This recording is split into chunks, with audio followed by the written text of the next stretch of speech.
After almost a 4-decade hiatus, Porsche is finally back into building 911s that aren't afraid of a bit of gravel bashing. The German brand has whipped the covers off the 911 Dakar, which is essentially just a jacked up GTS and pays tribute to the rally-winning 953 of 1984. The 911 Dakar starts life as a standard Carrera powered by the 3-litre twin-turbo flat-six engine. It then gets the same tune as the GTS, bringing power up to 353 kilowatts and 517 Nm of torque, which is sent to all 4 wheels via an 8-speed PDK transmission. As you'd expect, sand, dust and dirt aren't the healthiest things for a high-powered turbocharged engine to suck up, so it also gets a hefty custom air intake. To prep it for overlanding activities, it then gets a custom suspension system that leaves it sitting 50mm higher than a standard Carrera. If this still isn't enough, drivers can jack it up a further 30mm via a touch of a button, which leaves it with a total of 171mm of ground clearance. To match this hardcore suspension system,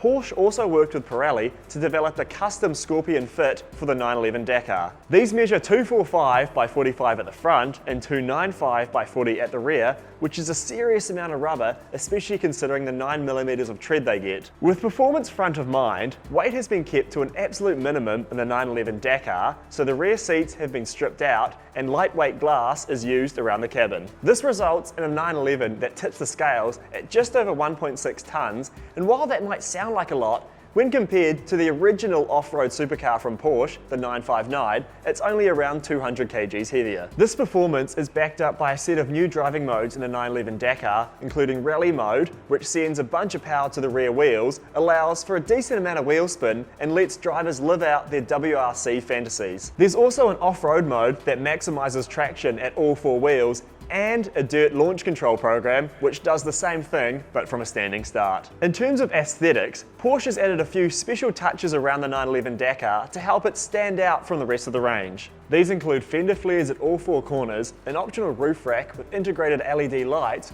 or a roof tent for maximum Instagram points. I'd argue the best addition of all is the Rothmans tribute livery that can be had through the $54,000 Rally design package. Interestingly enough, this livery doesn't actually violate any copyright laws through the use of smart decal placement. As with most special edition Porsche vehicles, the 911 Dakar will be limited to just 2,500 units and be priced from $491,400 when it lands in Australia. For context, this is around 40% more expensive than the 911 Carrera GTS that it's essentially based on, and only around $15,000 cheaper than the range-topping 911 Turbo S Coupe. Local deliveries are expected to start in the second half of 2023. Now that the 911 Dakar is an option, where are you going to be spending your hypothetical jacked up off-road supercar money? Is it going to be with the Porsche, or are you going with the V10 powered Hurricane Starato from Lamborghini? Let us know what you think in the comments down below, and while you're down there, don't forget to subscribe. And as always, thanks for watching Chasing Cars.